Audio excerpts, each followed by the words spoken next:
একটা প্রশ্ন এসেছে যে তারাবির নামাজ কয় রাকাত? এখন আপনি তো 20 রাকাত বলছেন, 8 রাকাতেরও তো মানুষ আছে। সম্মানিত ভাইরা, আমি যতটুকু বুঝেছি পড়াশোনা করে আমার এই জ্ঞানে আমি যতটুকু পেয়েছি, বাস্তবতা এই নবীজি রমজানে এবং রমজানের বাইরে 11 রাকাত নামাজ পড়তেন। 8 রাকাত তিনি তাহাজ্জুদ পড়তেন আর 3 রাকাত বেতের। কয় রাকাত হয়? এটার সহি বর্ণনা আছে। নবীজি আমাদের মতো এভাবে জামাতবদ্ধ হয়ে পড়া কোরআন শরীফ খতম দিয়ে 20 রাকাত নামাজ পড়েছেন আমি তার জীবনে পাইনি, 63 বছরের জীবন। তাহলে রসুলের জীবনে যেটা ছিল না ওটা আমরা মানি না, কথা তো এরকমই। যারা আহলে হাদিস দাবি করে তারা কিন্তু এই কথাই বলে। এই জন্য ওরা বলে 8 রাকাত রসুল যেহেতু রমজানে এবং রমজানের বাইরে পড়তো, ওটা তারাবি না তাহাজ্জুদ দরকার নেই, 8 রাকাতই পড়ে। এখন নবীজি তো বললেন যে রমজান এবং রমজানের বাইরে, রমজানের বাইরে হলে তো ওটা আর তারাবি থাকে না, ওটা হয় তাহাজ্জুদ। ওটা কি হয়? তাহলে রমজানের জন্য আলাদা নামাজ আছে। আর হাদিস হচ্ছে মান সামা রমাদানা অথবা মান কামা রমাদানা, যে ব্যক্তি রমজান মাসে রোজা রাখে অথবা রমজান মাসে দাঁড়িয়ে ইবাদত করে। রমজান মাসের দাঁড়িয়ে ইবাদত কোনটা? তারাবি। মান কামা রমাদানা, কামা মানে কি?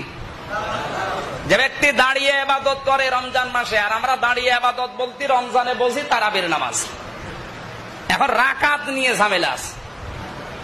এই রাকাতটা যেহেতু রাসূলুল্লাহ 20 রাকাত বলেননি, 24 রাকাত বলেননি। হ্যাঁ, কেউ কেউ কিন্তু 36 রাকাত নামাজ পড়েছে, কেউ পড়েছে 48 রাকাত, কেউ বলেছে 98 রাকাত। আপনারা তো পড়তে পারবেন? আপনি রাকাত নিয়ে মাসলা মাসাইল বের করে আমি আহলে হাদিস, আমি আহলে কোরআন, ও হানাফি, আলাদা আলাদা মসজিদ বানাচ্ছে এখন। এগুলো ইসলামের ভেতরে আরেক শয়তান। এজন্য আহলে হাদিসের নাম করে কেউ যদি গোড়ামি করে, ও আহলে খবিস, আহলে হাদিস না। আহলে হাদিসের নাম করে যদি গোড়ামি করেন যে আমারটা সঠিক আর কারোটা মানি না, না, এগুলো তো ফরজ না, এগুলো তো ওয়াজিব না, এটা নফল বিষয়। এই মতপার্থক্য থাকতেই পারে। যেহেতু রাসূল করেননি এবারে, তাহলে এটা পেলেন কোথায়? হযরত ওমরের জামানা থেকে এইটা চলে আসতেছে। উনি এসে দেখলেন মসজিদে বিভিন্ন জায়গায় কেউ একা, কেউ 2 জন 3 জন মিলে নামাজ পড়ছে। আল্লাহর নবীর সাহাবী হযরত ওমর, জান্নাতের গ্যারান্টি প্রাপ্ত মানুষ এই দুনিয়ায়, তিনি বললেন আমি এভাবে বিশৃঙ্খলা দেখতে চাই না। হযরত উবাই ইবনে কাবকে তিনি ইমামতির জায়গায় দাঁড় করিয়ে বললেন সবাই আজকে থেকে 20 রাকাত করে তারাবি পড়ো। হযরত ওমর কি আমাদের মতো গরু ছাগল? তো উনি, ওনার কথাও তো হাদিস, কারণ সাহাবীদের কথা কাজ মৌন সমর্থন কি হাদিস। হাদিসের সংজ্ঞায় অনেকে জানে না, আহলে হাদিস দাবি করে। হাদিসের সংজ্ঞায় তো এটা, নবীর কথা কাজ মৌন সমর্থন হাদিস, সাহাবীদের কথা কাজ মৌন সমর্থন। আপনি হাদিসের যে এই সংজ্ঞা আছে, সংজ্ঞাটা পড়লে তো বোঝা যায়।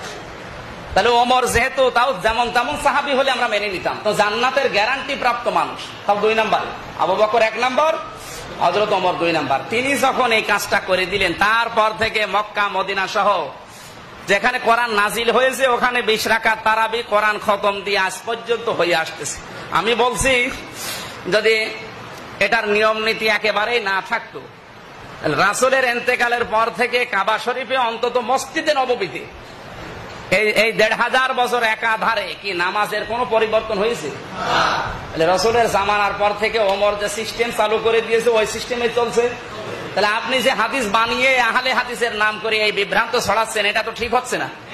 ওখানে যদি না থাকতো, যেখান থেকে আমরা ইসলাম পেয়েছি, ওখানে যদি না থাকতো তো আমরা মানতাম না। ওখানে অলরেডি এখন হচ্ছে 20 রাকাত। আলহামদুলিল্লাহ। আপনি তো আলহামদুলিল্লাহ, অনেকে তো নাউজুবিল্লাহ বলছে। তাহলে এটা নিয়ে বিভ্রান্ত, আমার এই জ্ঞানে আমার যতটুকু ধারণা, এ বিভ্রান্ত করার, আপনি 8 রাকাত পড়তে চাইলে শরীরে যদি না করেন, নফল বিষয়। এটা ফরজ হলে, ওয়াজিব হলে আপনাকে আমি জোর করে করাতাম। আপনার ইচ্ছা, আপনার শরীরে যদি ভালো না লাগে, শরীরে কোলাচ্ছে না, আপনার গুরুত্বপূর্ণ কাজ আছে, আপনি 4 রাকাত 8 রাকাত 10 রাকাত পড়ে চলে যান, অসুবিধা নেই। কিন্তু আপনার শরীর ভালো, মানসা কম আর রমাদানা, নবীজি বলেন যারা দাঁড়িয়ে ইবাদত করে রমজান মাসে কি নিয়ে, ঈমান ও ইহতিসাব, শব্দ 2টা, যার ঈমান আছে এবং ইহতিসাব। ইহতিসাব মানে কি? ইহতিসাব মানে চেতনা নিয়ে। ইহতিসাব শব্দের 2টা অর্থ, একটা হিসাব নিকাশ করা, একটা চেতনা। আমি যে কোনো কাজ যদি চেতনা সহকারে না করি, করিয়ে যাচ্ছে আমার অনেক মামুর মতো, করিয়ে যাচ্ছে, হবে? আপনাকে যে কোনো কাজ করা লাগবে চিন্তা চেতনা নিয়ে, চেতনা নিয়ে হিসাব নিকাশ করে টার্গেট নিয়ে করা লাগবে। আমার কথা মনে হয় বোঝা যায়নি। আর আপনার যদি মাথায় তার কাটা থাকে তাহলে একেবারে আপনি করিয়েই যাবেন। এই নদীর পানি যদি সেঁকতে দেন কোন পাগলকে, ও সেঁকেই যাবে। আর যদি আপনার চেতনা থাকে না এ তো বান্দাল দেওয়া লাগবে, তখন বান্দাল দিয়ে দরকার হয় 10 মাস একাধারে সেকেন্ড অন্তত পানি শেষ হবে নাকি? আর বান্দাল যদি না দিয়ে কিয়ামত পর্যন্ত সেকেন্ড হবে। এই জন্য ঈমান থাকবে এবং চেতনার সাথে সওয়াবের নিয়তে আপনার নামাজ পড়া লাগবে। আমরা তো সওয়াবের নিয়তেই নামাজ পড়ি বাংলাদেশে। হ্যাঁ, আমি এবার তারাবি ভাবে নির্ধারিত পড়াচ্ছি না। আমি এবার কুষ্টিয়াতে প্রায় মসজিদে নামাজ আমার পড়া হয়ে গেছে। কোন জায়গায় আমি 4 রাকাত 6 রাকাত 8 রাকাত করে পড়ি। এই যে নামাজ পড়ছে কি নামাজ না ইয়ার কি?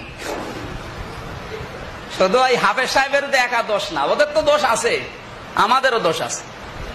মুসল্লিরা আবার একটু দেরি হলে গলা খাপড় দেয়, হুজুর জোরে যত জোরে পড়তে পারবে।